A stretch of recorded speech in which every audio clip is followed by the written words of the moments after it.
आज के इस क्लास में हम कक्षा 6 के विज्ञान से अध्याय 18 बतलाएंगे और इसका नाम है ठोस कचरा का प्रबंधन।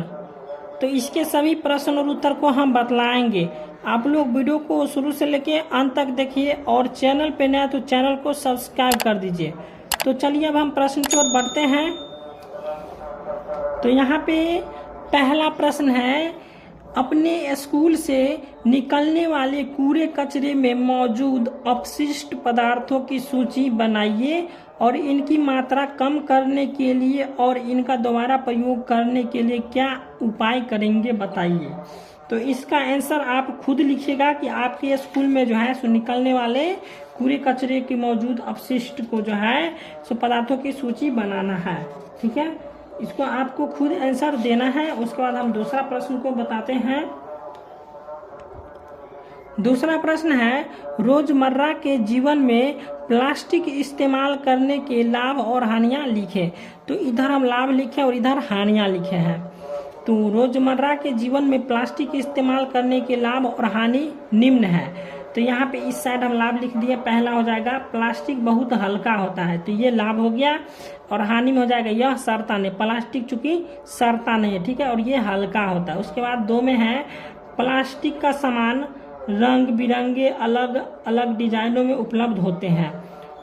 और दूसरा में इसमें लिखेंगे कि प्लास्टिक को जलने पर बहुत तीक्ष्ण गंध और विषैले गैस निकलते हैं। ठीक है, ये हो जाएगा हानि, जो कि बहुत हानि होगा इसका। उसके बाद 3 में है कि इसे एक जगह से दूसरे जगह ले जाने में आसानी होता है। और तीसरा हो जाएगा कि यह वायुमंडल को दूषित करता है, क्योंकि यह जो है सो इसमें से जो जलाने पर जो गैस निकलेगा तो उससे जो है सो वायुमंडल दूषित होगा। ठीक है, तो ये हो गया हानि और ये हो गया लाभ।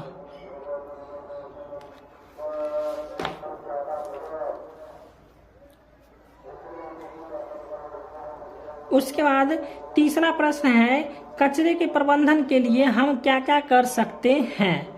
तो कचरे के प्रबंधन के लिए हम 4 R को अपना सकते हैं।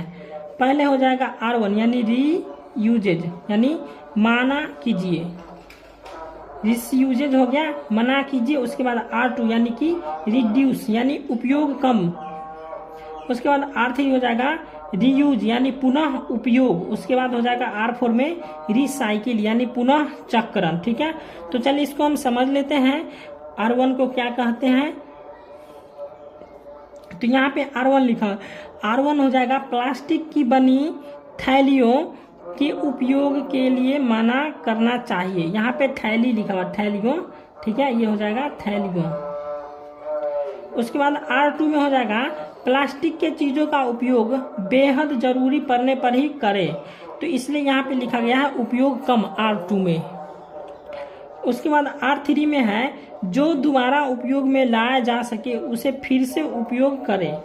तो ये हो जाएगा पुनः उपयोग। उसके बाद R4 में हो जाएगा कि हमें ऐसी चीजों का इस्तेमाल करना चाहिए जिसका पुनः चक्रण किया जा सके। तो ये हो जाएगा R4 का। उसके बाद चौथा प्रश्न है, चलिए इसको हम पढ़ लेते हैं। 4 नंबर प्रश्न है, पुनः चक्रण का अर्थ स्पष्ट कीजिए। तो 4 का उत्तर लिखेंगे कि पुनः चक्रण का मतलब है फिर से किसी वस्तु का कुछ प्रक्रियाओं द्वारा नए रूप में परिवर्तित कर दिया जाता है। इसे क्या कहते हैं, पुनः चक्रण कहते हैं। ठीक है, जैसे हो जाएगा अलग अलग तरह के कागज और प्लास्टिक आदि का उपयोग बड़े बड़े कारखाने में किया जाता है, अर्थात इसका पुनः चक्रण किया जाता है। तो ये समझ गए होंगे क्वेश्चन का आंसर।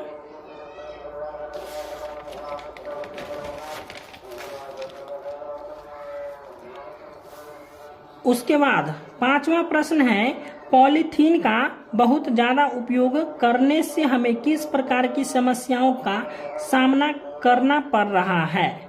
तो पॉलीथीन के बहुत ज्यादा उपयोग करने से हमें किस प्रकार का जो है समस्याओं का सामना करना पड़ रहा है। तो यहाँ पे इसका उत्तर लिखेंगे कि पॉलीथीन का बहुत ज्यादा उपयोग करने से हमें निम्न प्रकार की समस्याओं का सामना करना पड़ रहा है।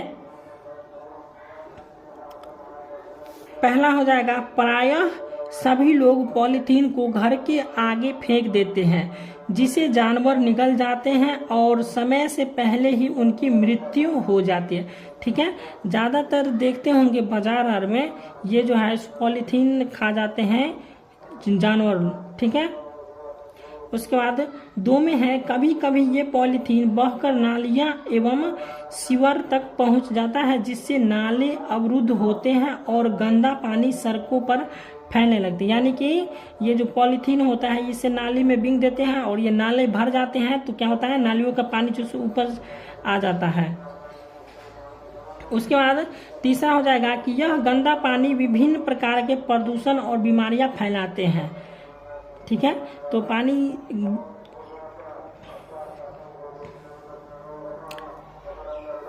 इसके बाद छठा प्रश्न है, आप पॉलीथीन के अत्यधिक उपयोग को कम करने में कैसे मदद कर सकते हैं। तो इसका उत्तर लिखेंगे कि पॉलीथीन का अत्यधिक उपयोग को कम करने के लिए निम्नलिखित उपाय करना चाहिए। पहला हो जाएगा, बाजार जाते समय घर से कपड़े या जूट की थैली लेकर जाएं।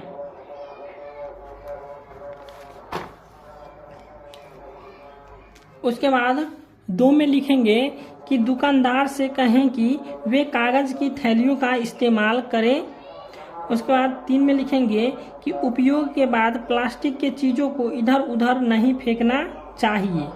उसके बाद 4 में लिखेंगे प्लास्टिक को जलाएं नहीं, क्योंकि इससे खतरनाक गैस निकलती है।